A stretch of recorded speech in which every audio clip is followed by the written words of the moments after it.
93 Rolls Royce, हजारों followers, एक private city, एक ऐसा गुरु जिसे कुछ लोग भगवान मानते थे तो कुछ लोग दुनिया का सबसे डेंजरस स्पिरिचुअल मास्टरमाइंड। लेकिन फिर अमेरिका में ऐसा स्कैंडल हुआ जिसने पूरी दुनिया को शॉक कर दिया। Poison attack, illegal activities, FBI investigation, arrest और मिस्टीरियस डेथ। क्या ओशो सच में इनलाइटेंड मास्टर थे या एक ऐसा इंसान जिसने स्पिरिचुअलिटी के नाम पर पूरी दुनिया को कंफ्यूज कर दिया? इस कहानी में है पावर मनी कंट्रोवर्सी और एक ऐसी डेथ मिस्ट्री जिसका जवाब आज तक किसी के पास नहीं है। Hello guys, once again welcome to knowledge gym. ये है कहानी ओशो की, the most controversial guru ever. 11 दिसंबर 1931 मध्य प्रदेश के एक छोटे से गांव कुसवाड़ा में एक बच्चे का जन्म होता है। नाम रखा जाता है रजनीश। लेकिन ये बच्चा शुरुआत से ही अलग था। बचपन से ही उसके अंदर एक अजीब सी बेचैनी थी, सवाल करने की, हर चीज को चुनौती देने की। जहाँ बाकी बच्चे भगवान से डरते थे, वहीं रजनीश पूछते थे अगर भगवान है तो दिखता क्यों नहीं? God is the greatest lie invented by man. उनकी नानी ने उन्हें पूरी छूट दी और वहीं से उनका रेबेलियस माइंडसेट डेवलप हुआ। समय बीतता और रजनीश फिलॉसफी में टॉप करते हैं। फिर वो प्रोफेसर बनते हैं, लेकिन एक अलग तरह के। क्लासरूम में वो किताबों की बातें नहीं करते थे, वो पॉलिटिक्स, रिलीजन और सोसाइटी को ओपनली चैलेंज करते थे। उनके सब तीखे थे लेकिन सच जैसे लगते थे। धीरे धीरे लोग उन्हें सुनने आने लगे। यहीं से रजनीश बन जाते हैं ओशो। और जो आनंदित है वही आनंद बांट सकता है, स्मरण रखो। 1960s और 70s में ओशो एक स्पिरिचुअल गुरु के रूप में उभरते हैं, लेकिन उनका स्टाइल बिल्कुल अलग था। ओशो ने मेडिटेशन का एक यूनिक मेथड इंट्रोड्यूस किया, डायनेमिक मेडिटेशन। इसमें इंसान पहले अपने इमोशंस को रिलीज करता है, चिल्लाना, रोना, हंसना, और फिर एकदम शांत हो जाता है। पुणे में ओशो का आश्रम बनता है और देखते ही देखते ये जगह दुनिया भर के लोगों के लिए सेंटर बन जाती है। फॉरेन से लोग आते हैं, उनके विचारों को अपनाते हैं और उन्हें एक मॉडर्न गुरु के रूप में देखते हैं।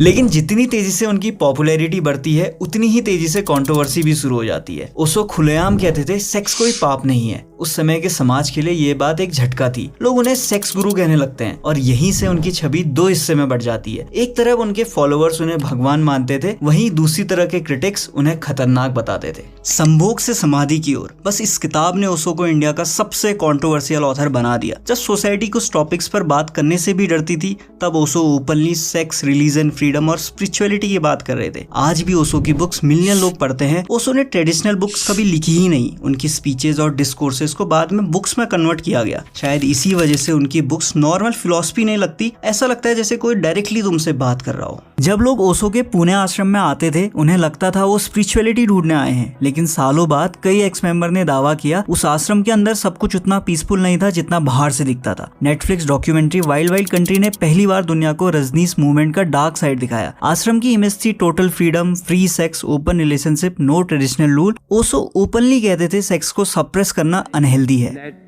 sex be a playfulness.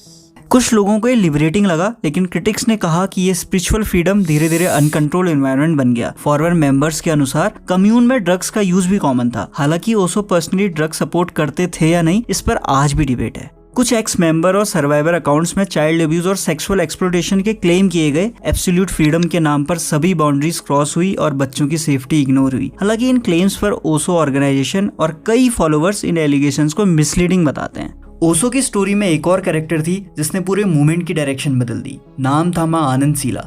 Sheila शुरुआत में सिर्फ ओशो की सेक्रेटरी थी, लेकिन धीरे धीरे वो ऑर्गेनाइजेशन की मोस्ट पावरफुल विमेन बन गई। Money, security, followers, management, almost सब कुछ उसके कंट्रोल में आने लगा। 1970s और 80s में ओशो के पुणे आश्रम में तेजी से भीड़ बढ़ने लगी। Meditation camp, therapy session, foreign followers और ह्यूज डोनेशन की वजह से ओशो बेहद अमीर बन गए। इसी दौरान आश्रम पर टैक्स फ्रॉड और फाइनेंशियल इरेगुलरिटीज के भी आरोप लगे। सरकार और एजेंसीज को शक था कि कई ट्रांजैक्शन और फॉरेन फंड सही तरीके से डिक्लेयर नहीं किए गए। पुणे आश्रम में बढ़ती कंट्रोवर्सीज, टैक्स फ्रॉड के आरोप और कम पड़ती जगह के कारण ओशो ने अमेरिका जाने का फैसला लिया। ओशो और उनके फॉलोअर्स का मानना था कि अमेरिका में उन्हें ज्यादा फ्रीडम मिलेगी।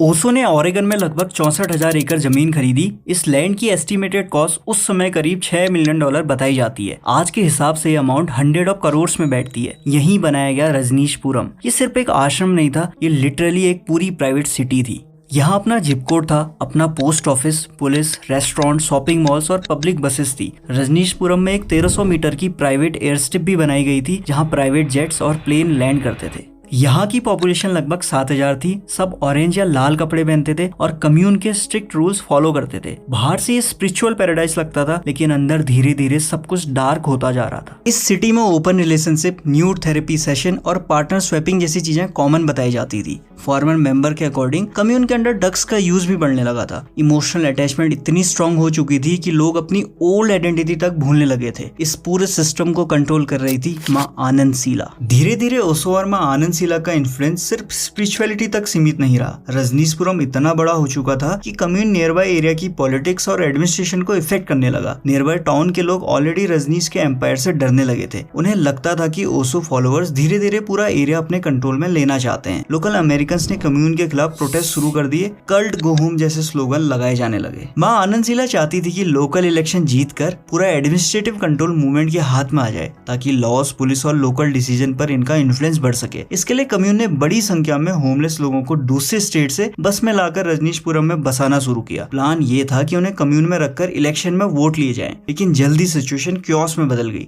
ड्रग्स के कारण कम्यून के अंदर फाइट, क्राइम और इनस्टेबिलिटी बढ़ने लगी। मैनेजमेंट को लगा कि ये लोग कंट्रोल से बाहर जा रहे हैं। इसके बाद कई होमलेस लोगों को मेडिसिन देके वीक किया गया और फिर उन्हें कम्यून से बाहर निकाल दिया गया। इस इंसिडेंट पर भी काफी कंट्रोवर्सी हुई। माँ आनंद शीला और कम्यून पर यह भी आरोप लगे कि उन्होंने कई फॉरेन फॉलोअर्स की शादी अमेरिकन सिटीजन से करवाई। क्रिटिक्स के अकॉर्डिंग इसका पर्पस सिर्फ लव नहीं था, बल्कि यूएस रेसिडेंसी, लीगल स्टे और लोकल वोटिंग इन्फ्लुएंस बढ़ाना था। फेडरल अथॉरिटीज ने इसे सस्पेक्टेड इमिग्रेशन फ्रॉड माना और ये मामला FBI इन्वेस्टिगेशन का हिस्सा भी बन गया। इसी समय 1984 में माँ आनंद शीला और उनकी टीम पर अमेरिका के हिस्ट्री का पहला large scale bio terror attack कराने का आरोप लगा। रजनीशपुरम लोकल इलेक्शन जीतना चाहता था, लेकिन near by Oregon residents already Osho organisation के खिलाफ थे। तब शीला की टीम ने एक शॉकिंग प्लान बनाया। लोकल रेस्टोरेंट और सैलेड बार्स में सीक्रेटली सैल्मोनेला बैक्टीरिया मिला दिया गया, ताकि लोग इतने बीमार पड़ जाएं कि वोटिंग करने ही ना जा सके। कुछ ही दिनों में लगभग 750 लोग अचानक बीमार पड़ गए।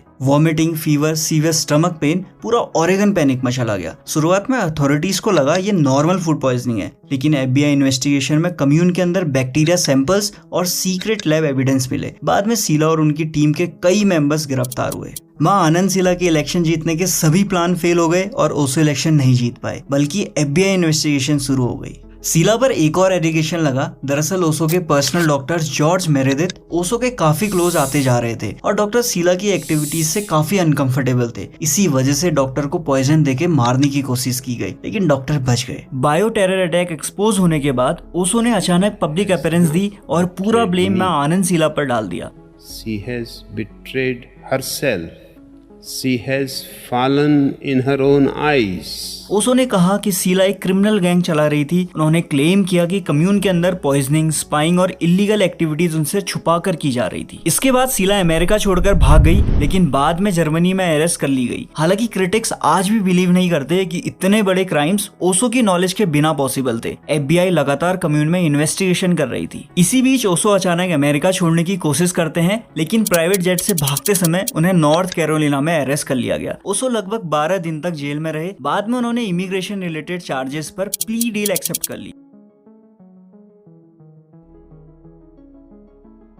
उन्हें करीब $4 लाख पे फाइन करना पड़ा और अमेरिका छोड़ने के लिए एग्री करना पड़ा। अमेरिका छोड़ने के बाद ओशो ने कई देशों में रहने की कोशिश करी, लेकिन कंट्रोवर्सी इतनी बढ़ चुकी थी कि एक एक करके कंट्रीज उन्हें रिजेक्ट करने लगी। रिपोर्ट्स के according Greece, Uruguay, UK, Canada समेत 21 देशों ने उन्हें एंट्री देने से मना कर दिया या कुछ ही दिनों में कंट्री छोड़ने को कह दिया। इमेजिन करो, एक ऐसा इंसान जिसे लाखों लोग भगवान मानते थे, वो अब कंट्री टू कंट्री घूम रहा था, लेकिन कोई उसे रुकने नहीं दे रहा था। आखिरकार ओशो इंडिया वापस लौटे और फिर पुणे आश्रम में रहने लगे, लेकिन सब कुछ बदल चुका था। रजनीशपुरम खत्म हो चुका था, शीला जेल जा चुकी थी और ओशो की इमेज स्पिरिचुअलिटी से ज्यादा कंट्रोवर्शियल बन चुकी थी।